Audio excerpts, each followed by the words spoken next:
CA foundation से CA final तक and CA final से टीचिंग तक लास्ट 9 इयर्स की जो जर्नी रही है एंड इस जर्नी में जो लर्निंग्स है, लेसन्स है, इनकम है, सैलरीज है, आर्टिकलशिप है एंड स्टाइपेंड है, ये सभी चीजें हम शेयर करने वाले हैं आज के सेशन में। तो नमस्कार दोस्तों, क्या हालचाल है आप सभी के।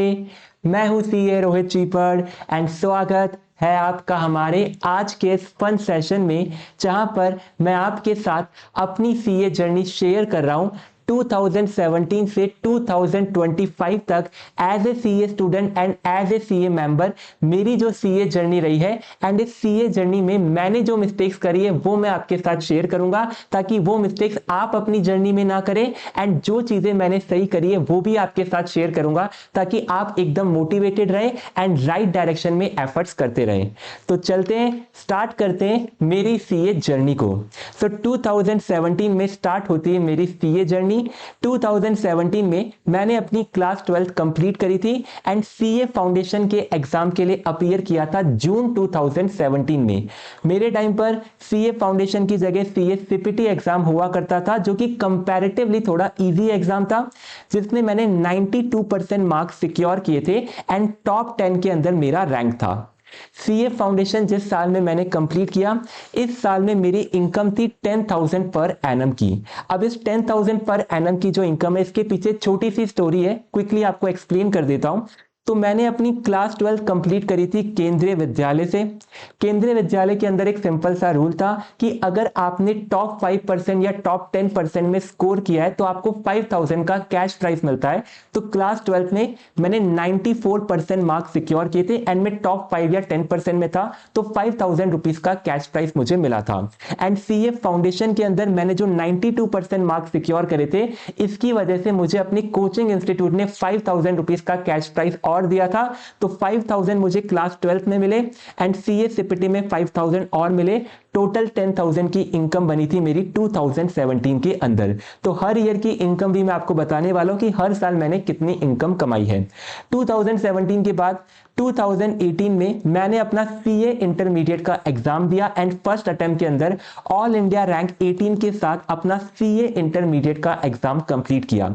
2018 में मेरी इनकम अराउंड 15 से 20,000 रुपीस की थी। अब ये 15 से 20,000 रुपीस मैंने कैसे अर्न करे, तो सबसे पहला वे तो मेरा ये था कि सीए इंटरमीडिएट में जो मैंने ऑल इंडिया रैंक 18 सिक्योर करी है, तो इसके लिए मुझे 5,000 का कैश प्राइस मिला था। प्लस 2018 के अंदर हमारे आईसीआई ने कॉमर्स विजार्ड करके एक एग्जाम स्टार्ट किया था।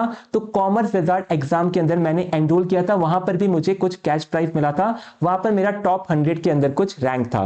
प्लस 2018 के अंदर आपका एक फ्लैश सेल का सिस्टम स्टार्ट हुआ था, जो हमारी ऑनलाइन वेबसाइट से जैसे अमेजन है, फ्लिपकार्ट है, यहां पर कुछ फ्लैश सेल आती थी एंड फ्लैश सेल पे जो प्रोडक्ट मिलते थे, मान लो अगर कोई प्रोडक्ट 5,000 में मिल रहा है, अगर आप इसको बुक कर लेते हैं, जो कि 1 से 2 मिनट की फ्लैश सेल होती है, तो आप इसको मार्केट में अराउंड 6 से 7,000 में सेल कर सकते हैं। तो 2018 के अंदर मैंने बहुत सारी फ्लैश सेल के अंदर बुकिंग करी थी, तो वहां से मैंने 5 से 10,000 रुपीस कमाए थे।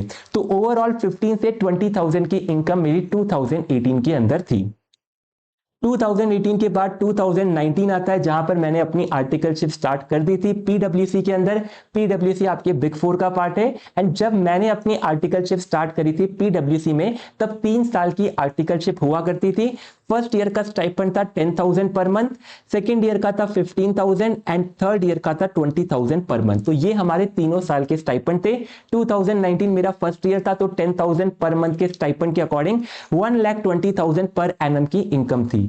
2019 के बाद आता है 2020, जो कि हमारा कोविड वाला ईयर था। कोविड वाले ईयर्स के अंदर जितनी भी बिग 4 से जितनी भी सर्विस कंपनी, इन्होंने बहुत अच्छा परफॉर्म किया, तो पीडब्ल्यूसी ने सभी आर्टिकल्स का स्टाइपेंड रिवाइज कर दिया। तो जो पहले 10, 15 एंड 20 का स्टाइपेंड हुआ करता था, 2020 के अंदर आपके पीडब्ल्यूसी ने 15,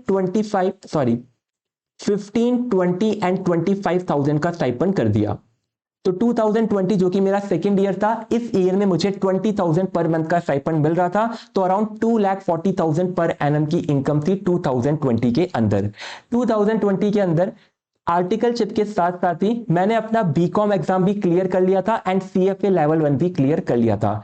CFA लेवल 1 बहुत ही सिंपल एग्जाम होता है। आपने जो AFM एंड FR का सब्जेक्ट पढ़ा है, यही आपका 50 से 60% सिलेबस है CFA का।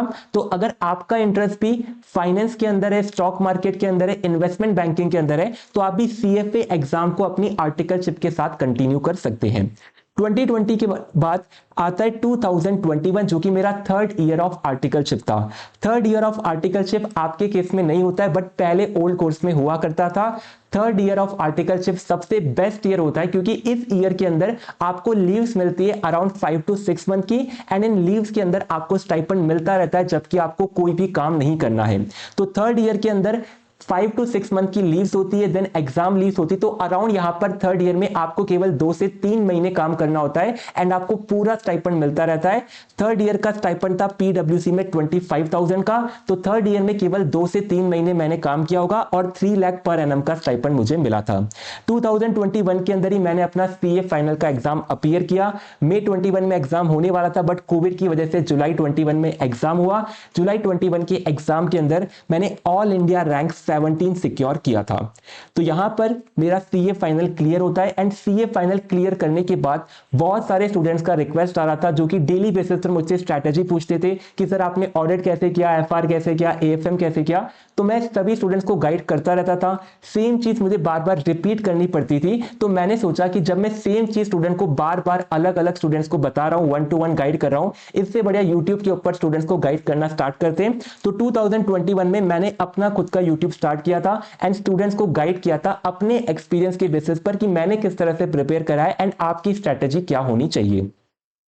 2021 में मेरा CA फाइनल क्लियर था, एंड 2022 में मैंने अपनी फर्स्ट जॉब स्टार्ट करी। मैंने अपनी फर्स्ट जॉब स्टार्ट करी थी एक्सेंचर में as a strategy and finance consultant. मुझे एक्सेंचर में जॉब मिली थी ICI कैंपस के थ्रू। तो एक्सेंचर कंपनी हर साल ICI कैंपस में आती है, बट 2022 आपका फर्स्ट ईयर था जब आपकी एक्सेंचर कंपनी ने स्ट्रेटेजी एंड फाइनेंस कंसल्टेंट के रोल के लिए हायरिंग करी थी CA स्टूडेंट्स की। जनरली एक्सेंचर आपके MBA की हायरिंग करता है स्ट्रेटेजी एंड फाइनेंस कंसल्टेंट में, बट 2022 के अंदर पहली बार एक्सेंचर कैंपस में आया था। कैंपस के अंदर पैकेज था एक्सेंचर का 21 लाख रुपीस का।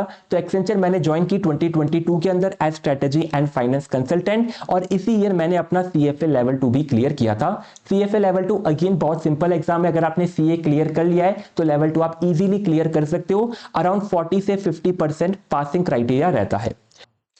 तो यहां पर 2022 होता है कंप्लीट, एंड देन स्टार्ट होता है 2023। 2023 मेरी जॉब का सेकेंड ईयर था, एंड जॉब के अंदर आपको एनुअल बेसिस पर इंक्रीमेंट मिलता है, एंड इंक्रीमेंट का परसेंटेज होता है अराउंड 10 से 15% फॉर कंसल्टिंग। तो अगर आप कंसल्टिंग के रोल के अंदर है तो कंसल्टिंग में 10 से 15% का एनुअल इंक्रीमेंट रहता है। तो ईयर 1 के अंदर मेरा पैकेज था 21 लाख का। ईयर 2 के अंदर मुझे 15% का इंक्रीमेंट मिला। तो जितने भी फ्रेशर होते हैं इन सभी फ्रेशर्स को मैक्सिमम इंक्रीमेंट दिया जाता है। तो 21 लाख के अंदर 15% का इंक्रीमेंट मिलने के बाद मेरा पैकेज हो गया था 24 लाख पर एनम का इन 2023। एंड 2023 के अंदर मैं स्टूडेंट्स को अभी भी यूट्यूब के ऊपर गाइड कर रहा था CA फाइनल की प्रिपरेशन को लेकर। देन आता है 2024, one of the most important year है मेरी पूरी CA जर्नी का। 2024 के अंदर मुझे प्रमोशन मिलता है। तो कंसल्टिंग के केस में 2 साल काम करने के बाद जनरली आपका प्रमोशन हो जाता है। तो पहले मैं कंसल्टिंग एनालिस्ट था, एंड 2024 में प्रमोशन होने के बाद मैं बन जाता हूं कंसल्टेंट, एंड प्रमोशन ईयर में आपको 25 से 30% का इंक्रीमेंट मिलता है। तो सेकंड ईयर के अंदर जो मेरी सैलरी थी 24 लाख की, ये इंक्रीज होके बन जाती है 30 लाख पर एनम की। एंड इस ईयर में भी मैं यूट्यूब पर स्टूडेंट्स को गाइड कर रहा था, एंड 2024 के अंदर मेरी LLB भी होती है कंप्लीट। तो जब मैंने जॉब स्टार्ट करी थी उसी ईयर के अंदर मैंने LLB भी स्टार्ट कर दी थी। 3 साल का कोर्स होता है, और LLB मेरी 2024 में कंप्लीट होती है।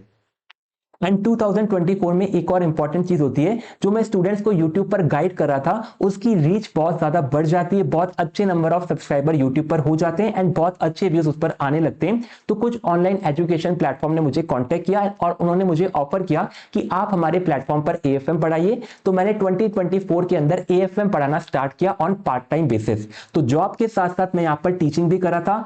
मेरी जॉब का टाइमिंग होता था अराउंड 10 AM से लेकर 8 PM तक, एंड 10 AM से 8 PM तक जॉब करने के बाद, खाना खाने के बाद 11 PM पर हमारी क्लास स्टार्ट होती थी। 11 PM से 2 घंटे की क्लास होती थी, लाइव क्लास, 11 PM से 1 AM की। तो ये मेरा पहला बैच था 2024 के अंदर AFM का, जो कि मैंने ऑनलाइन प्लेटफॉर्म के ऊपर लिया था। 2024 के बाद आता है 2025, जब मुझे AFM के अंदर स्टूडेंट्स का बहुत अच्छा ट्रैक्शन मिलने लग गया, तो मैंने सोचा कि अब हमें चलना है, स्टार्ट करनी है फुल फ्लैश ऑनलाइन टीचिंग। तो मैंने यहाँ पर जॉब क्विट कर दी और स्टार्ट करी फुल टाइम टीचिंग। अब 2025 के अंदर मेरी इनकम कितनी थी वो आपको गैस करनी है, एंड आपको कमेंट करनी है। जिस भी स्टूडेंट का गैस करेक्ट होगा उसको हम लोग पिन कर देंगे। बट एक इंपॉर्टेंट बात आपसे मुझे करनी है टीचिंग को लेकर। इन केस अगर आपका भी फ्यूचर में प्लान है कि आपको ऑनलाइन टीचिंग के अंदर आना है, तो बहुत ही अच्छा फील्ड है, बट यहां पर आपको कभी भी पैसा देखकर नहीं आना है। अगर आप पैसा देखकर ऑनलाइन टीचिंग के अंदर आओगे तो आप 1 साल या 2 साल तक ही सर्वाइव कर पाओगे, उससे ज्यादा आप नहीं पढ़ा पाओगे। इसके पीछे रीजन बहुत सिंपल है कि टीचिंग के अंदर जब भी आप स्टार्ट करोगे, आप जीरो से स्टार्ट करते हो। अगर आप जॉब के अंदर स्टार्ट करते हो तो आपको अराउंड 10 लाख, 12 लाख, 15 लाख का पैकेज मिलता है, बट टीचिंग के अंदर आप जीरो से स्टार्ट करते हो, एंड जीरो से स्टार्ट करने के बाद आपको अपना ट्रस्ट बिल्ड करना है, रेपुटेशन बिल्ड करनी है, जिसमें लगता है टाइम। तो शुरू में 1 से 2 साल आपको टाइम लगने वाला है, उसी के बाद आप एक अच्छे लेवल पर आ पाएंगे। एंड अगर आपने पैसे के लिए टीचिंग को ज्वाइन किया है तो आपका फोकस हमेशा पैसा रहेगा और वैल्यू आप डिलीवर नहीं कर पाएंगे। तो आपको टीचिंग में तभी आना चाहिए जब आपके पास सफिशिएंट फंड्स अवेलेबल हो, आपको लगता हो कि इन फंड से मैं कुछ टाइम तक अपना चला सकता हूं, तभी आपको अपना टीचिंग में आना है। अगर पैसों के लिए आप टीचिंग में आओगे तो 1 साल 2 साल से ज्यादा नहीं टिक पाओगे। मेरे केस के अंदर मैंने 3 साल जॉब की थी, एंड मेरी जॉब थी work from home. Work from home के अंदर मेरा होम है टियर 3 सिटी के अंदर। तो मैं आता हूं भिलवाड़ा राजस्थान से। तो भिलवाड़ा राजस्थान एकदम टियर 3 सिटी है। यहां पर मेरा कोई भी खर्चा नहीं है, रहने का खर्चा नहीं है, खाने का खर्चा नहीं है, घूमने का खर्चा नहीं है, सब चीज मेरे पास यहाँ पर अवेलेबल है। तो जितनी भी मेरी 3 साल की सैलरी थी सभी मेरे लिए सेविंग अवेलेबल थी। उसी के बाद मैं टीचिंग में आया हूं। तो टीचिंग के अंदर कभी भी पैसा देखकर मत आना, आप लॉन्ग टर्म तक सर्वाइव नहीं कर पाओगे। आपका मन है कि आपको वैल्यू देना है, आपको स्टूडेंट्स तक रीच करना है, आपको इंपैक्ट क्रिएट करना है, तभी टीचिंग में आपको आना चाहिए। पैसे के लिए आओगे तो लॉन्ग टर्म तक सर्वाइव नहीं कर पाओगे। तो ये बातें आपको ध्यान में रखनी है, ये कुछ लर्निंग्स है जो कि आपको ध्यान में रखनी है। एंड मार्केट में आप जितने भी टीचर्स देखोगे सभी टीचर्स आपको वैल्यू देना चाहते हैं, इसीलिए वो लॉन्ग टर्म तक सर्वाइव कर रहे हैं। अगर कोई टीचर पैसे के पीछे भाग रहा है तो वो लॉन्ग टर्म तक सर्वाइव नहीं कर पा रहा है। तो आप वैल्यू के ऊपर फोकस करोगे, आप लॉन्ग टर्म तक सर्वाइव करोगे। तो यहां पर मेरी सीए जर्नी होती है ऑलमोस्ट कंप्लीट टिल 2025, एंड अभी भी मेरी सीए जर्नी चल ही रही है। आपको आज के सेशन में क्या बातें सीखने को मिली, क्या चीजें अच्छी लगी, कमेंट सेक्शन में जरूर बताइए। वीडियो को जरूर लाइक करिए। मिलते हैं आप सभी के साथ किसी और सेशन के अंदर।